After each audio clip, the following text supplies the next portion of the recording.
एक लड़की जब जब सोने की कोशिश करती थी, चाहे वो दिन हो या रात हो, वो काफ़ी परेशान हो जाया करती थी और उसके सपने में एक ही नहीं बल्कि कई बार बार दरअसल सपने आते थे। और दरअसल जो लड़की थी वो पूरी तरीके से गर्भवती थी और जो महिला थी उसने जो है सपने में अक्सर वो आया करती थी और वो गर्भवती महिला की बात जो किया करती थी और उससे जो है पेट में पल रहा था बच्चा, वो भी जो है बात कर रहा था। जैसे जैसे लड़की को गहरी नींद आ जाया करती थी और वैसे वैसे वो खुद वो बात किया करती थी, ऐसे मानो कि किसी से वो रात में सोई हो तो इस तरीके से बात किया करती थी।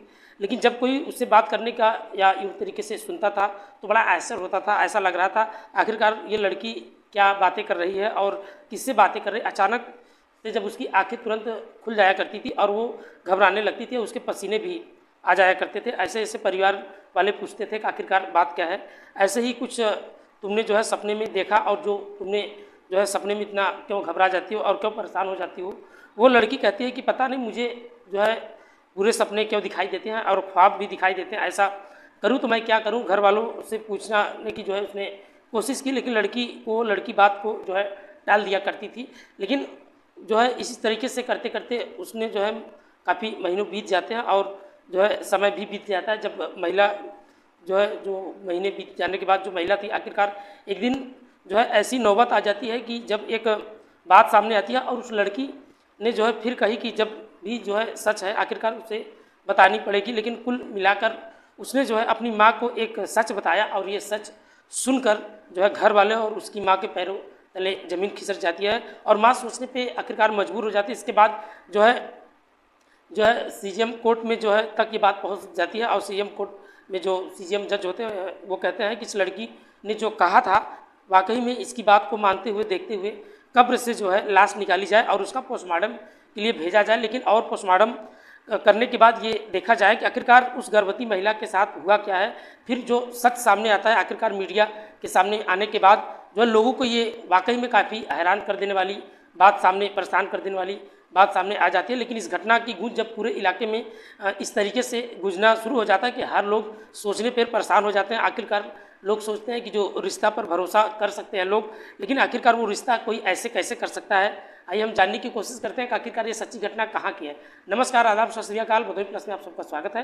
मैं आपका दोस्त अमित कुमार। आज जो हम सच्ची घटना का जिक्र करने वाले हैं, दरअसल ये सच्ची घटना शुरू होती है उत्तर प्रदेश जिला मऊ का और मऊ का एक कोतवाली लगता है जिसका नाम घसी कोतवाली क्षेत्र का ही एक गाँव लगता है मोहम्मदपुरा और कादीपुर का। दरअसल जो है सीजीएम साहब के आदेश दिए गए थे और वो आदेश थे कि जो है सीजीएम कोर्ट के जो नायब तहसीलदार अमरनाथ यादव जो है कोतवाल मनोज सिंह, सब इंस्पेक्टर सूरज सिंह, राजस्व विभाग निरीक्षक और मतीन खान, लेखपाल पंकज चौहान आदि लगभग 13 अप्रैल 2025 की ये बात है। लगभग 11 बजे के आसपास के इसी गांव में पहुंचा जाता है और बुलडोजर लेकर जाने के बाद जो है काजीपुरा धोबी घाट कब्रिस्तान के बारे में पूछा जाता है और ये काजीपुर धोबी घाट में आखिरकार जो है कब्रिस्तान कहाँ पर है और वो जो है गांव वाले कहते हैं कि फला जगह। वो गांव वाले समझ नहीं पा रहे थे कि आखिरकार बात क्या थी। लेकिन तभी पता चलता है कि जो नाजिया खातून है जिसकी लगभग आज से साढ़े चार महीने पहले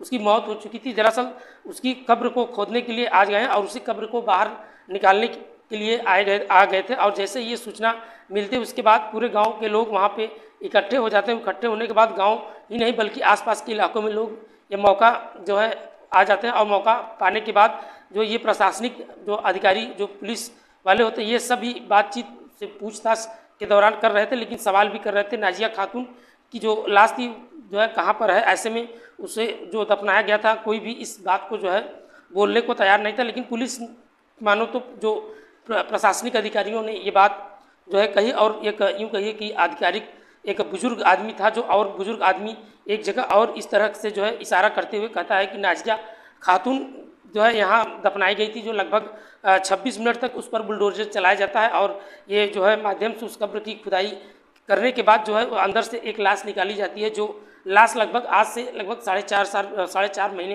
पहले रीति रिवाज के हिसाब से पूरे जो है सुपुर्दे के खाक जो है कर दिया जाता है, दफना दिया जाता है सज्जो और इज्जत के साथ। उसके सहित जो है जो निगाह जो है निकाला जाता है और यहाँ से लगभग 22 किलोमीटर दूर लाश घर से जो घर जहाँ पर जो है मोर्चरी जहाँ पोस्टमार्टम होता है उस लाश को वहाँ पर रखा जाता है। लगभग 6 घंटे तक डॉक्टरों की टीम फोटोग्राफी करने का दौरान उस लाश को पोस्टमार्टम करता है। पोस्टमार्टम करने के बाद जो है यह सूचना जो है बात गांव वालों तक पहुंच जाती है और उसके बाद आसपास के गांव तक की बात पहुंच जाती है और बात धीरे धीरे जो है मीडिया तक पहुंच जाती है। और जैसे ही गांव वालों की जो है जमघट लगना शुरू हो जाता है, ठीक मीडिया भी वहां पे पहुंच जाती है और मौके पर जमघट लगना शुरू हो जाता है। आखिरकार मीडिया वाले जानने की कोशिश में जुट जाते हैं और आखिरकार इस लाश को क्या हुआ और निकाला क्यों जाता है, जो आज से लगभग 4.5 महीने पहले दफनाया गया था। ऐसे में एक इशारा होता है एक लड़की की तरफ से, जो लड़की की तरफ जैसे ही वो मीडिया वाले की नज़र पड़ती है, उस लड़की ने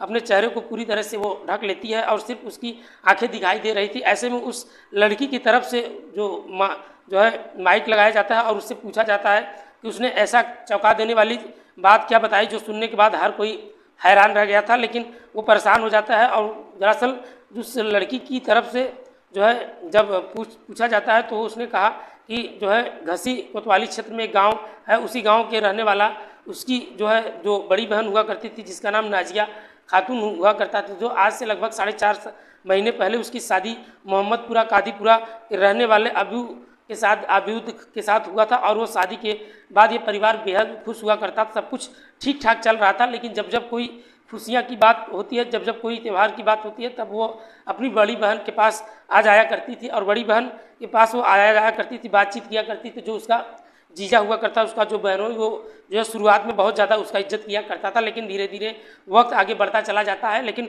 उसके जो मजाक का जो दायरा था वो काफ़ी शुरू हो जाता है और साली और जीजा का जो मजाक का जो रिश्ता होता है वो वैसे ही मजाक करता था। पहले उसने जो है सभ्यता से दायरे में करते हुए मजाक किया करता था, लेकिन अब वो वक्त जैसे जैसे आगे बढ़ता चला जाता है, उसकी जो हिम्मत थी वो धीरे धीरे बढ़ने लगती है। और उस जो है लड़की को एक ऐसे शरीर को, ऐसे हिस्से को टच किया जाता था, जैसे यूँ कहिए कि वो छूने की कोशिश करता थी। लड़की को परेशान होती थी और धीरे धीरे करके वो रोने और चिल्लाने लगती थी और हाथ झटकती थी, लेकिन जो उसका जीजा था वो ज़बरदस्ती किया करता था। ऐसे में जैसे ही जैसे उसको कोई बड़ी बहन हो, इस तरीके से वो हक मानकर उस लड़की का जो है टच किया करता था और जो है शरीर के हर हिस्से में वो इस तरीके से उसके हाथ डाल दिया करता था, उसे छूने की कोशिश करता था, उसके साथ बदतमीजी किया करता था। करते करते वक्त आगे आगे धीरे धीरे बढ़ता चला जाता है और जुलाई 2024 की ये बात है, जब एक जो है दवा लेने के लिए उसका जो है बहादुरगंज का एक जगह लगता है, वहाँ पर होटल होता है। और जब वो आने के जीजा के साथ जाती है और उसका जो जीजा कहता है वो बहुत बुरी तरीके से थक चुकी थी और वो चकनाचूर हो चुकी थी, वहाँ हमें जो है घर जाना है, लेकिन जो हम सोच रहे हैं वो थोड़ा सा आराम कर लेते हैं। आराम करने के लिए उस लड़की को जो है उस बहाने उसने होटल उसे ले जाता है और होटल में ले जाने के बाद उसके साथ बलात्कार जैसे अंजाम किया कर देता है और करने के साथ साथ उसका एक वीडियो बनाता है और वो वीडियो जो वीडियोग्राफी होता है उसने अपने मोबाइल में कैद कर ले, ताकि जो भविष्य में यह लड़की चीख या चिल्ला ना सके और वो अपनी दर्द, अपनी परेशानी किसी को बता ना सके। ऐसे में वो कहता है कि अगर मैं यह सब चीज़ें सोशल मीडिया पे अपलोड कर दूंगा तो तुम्हारे बाप का, तुम्हारी बहन के, तुम्हारे परिवार का जो है रुखसाई हो जाएगा और इसलिए तुम खामोश रहोगे तो तुम्हारे लिए ज़्यादा अच्छा ही रहेगा।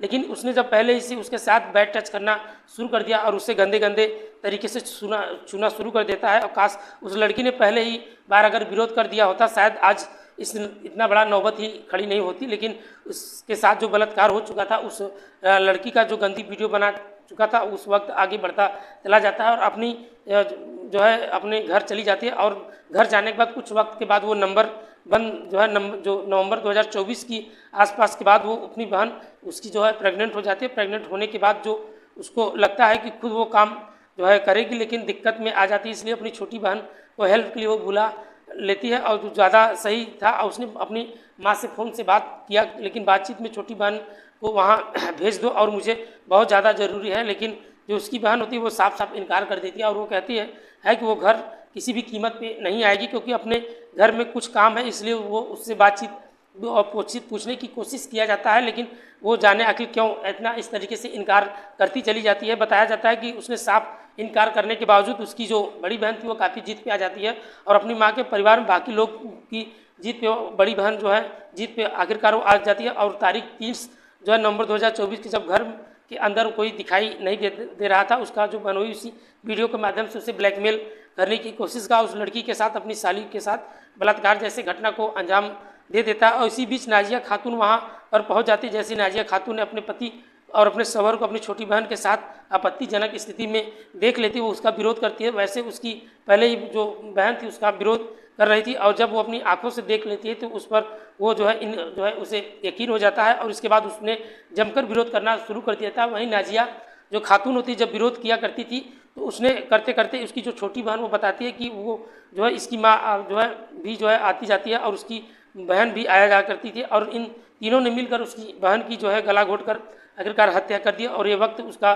गला दबाकर हत्या कर दिया जाता है, उसके प्राण जो है निकल जाते हैं। उसको कहा जाता है कि तुम जो है खामोश रहना, चुप रहना, बात बाहर नहीं जाना चाहिए, आखिरकार निकल जाना चाहिए, और वो जो एक निकलेगी वो फिर भी अंजाम काफ़ी खतरनाक होगा, लेकिन तुम वीडियो अभी भी हमारे पास है। इस तरीके से उसे धमकी दिया जाता है, और 30 नवंबर को ही आखिरकार उसे दफना दिया जाता है। और लगभग यूँ कहिए कि दफनाने के बाद जो है लड़की ने अपने मायके वो चली जाती है, और जब जब वो सोने की कोशिश करती थी, उसकी छोटी जो बहन होती है उसको नाजिया तब तक उसकी अपनी बहन के ख्वाब में दिखाया करती थी, अपने सपने को दिखाया करती थी।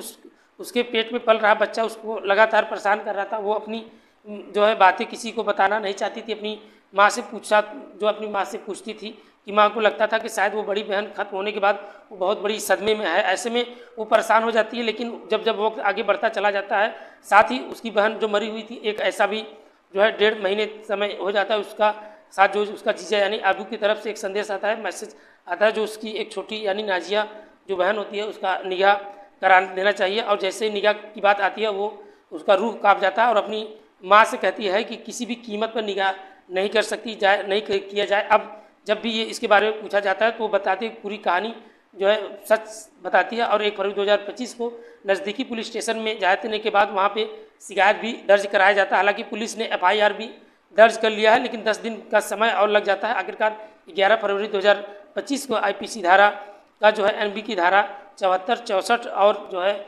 351/103 और 67 जो है IT एक्ट के तहत जो है मुकदमा दर्ज कर लिया जाता है। लेकिन जो है मुकदमा दर्ज करने के बाद जब जांच अधिकारी इस मामले की जांच कर रहे थे तो इसमें हत्या की धारा पहले से ही शामिल थी, लेकिन बिना पोस्टमार्टम किए जो है उसका कोई क्लीन चिट जो है दे दी जाती। लेकिन हालांकि अभी को जेल जाना जरूरी था, उसे जेल भी भेज दिया जाता है। लेकिन जो उसकी बहन वो अभी भी बहन को जो है इंसाफ नहीं मिल पाया, इसलिए वो कोर्ट जाती है। और कोर्ट में जाने के बाद जो जज होते साहब होते उन्होंने अपील करती है, और अपील करने के बाद कहती है कि जज साहब भले ही चाहे उस लाश को बाहर निकलवाने के बाद उसका पोस्टमार्टम करवाना पड़े, लेकिन आपको एक बार फिर लाश का जो है निकलवा कर ये बात ज़रूरी देखना चाहिए कि आखिरकार उसकी बहन के साथ क्या हुआ था।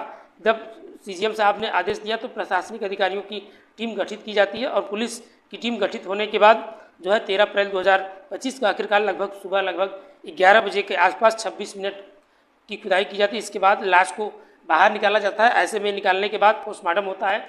आखिरकार तारीख यानी 14 अप्रैल 2025 को उस जगह पे जो है दूसरी जगह जो है मदापुर जो है समतापुर के सीताकुंड स्थित में एक कब्रिस्तान होता है। वहाँ पे परिवार के जो लोग थे वो उस लड़की की जो है कफन दफन पूरी रीति रिवाज के हिसाब से कर देता है। हालांकि अभी भी पोस्टमार्टम की रिपोर्ट आना बाकी है, लेकिन वाकई में इस लड़की का जो कत्ल हुआ वो काफ़ी हैरान कर देने वाली कत्ल होता है। वैसे ही जो है जैसे यूँ मानिए कि जो महीने से के बाद लगभग 4.5 महीने के बाद वकील कब्र से बाहर निकाला गया, और ऐसे में एक बड़ा जो है मुश्किल काम हो जाता था। लेकिन अभी भी फॉरेंसिक लैब जो है तमाम जो दुनिया भर की जांच होती है, जांच के बाद भी स्पष्ट हो जाएगा। लेकिन इस तरीके से छोटी वाली जो बहन थी वो हिम्मत जुटाकर अपनी बहन के खिलाफ आवाज़ उठाई। काश उसने अगर पहली भी बार अगर ये आवाज़ उठाई होती तो शायद उसकी बहन जो मारी नहीं जाती। दोस्तों, इसकी बहन के पेट में जो पल रहा था बच्चा वो अभी भी जो है मर जाता। दोस्तों, इस पूरे घटना को सुनाने का उद्देश्य किसी का दिल दुखाना या किसी को परेशान करना नहीं था, बस आपके साथ शेयर करना था। आप अपना सपोर्ट और प्यार ऐसे ही बनाए रखिए।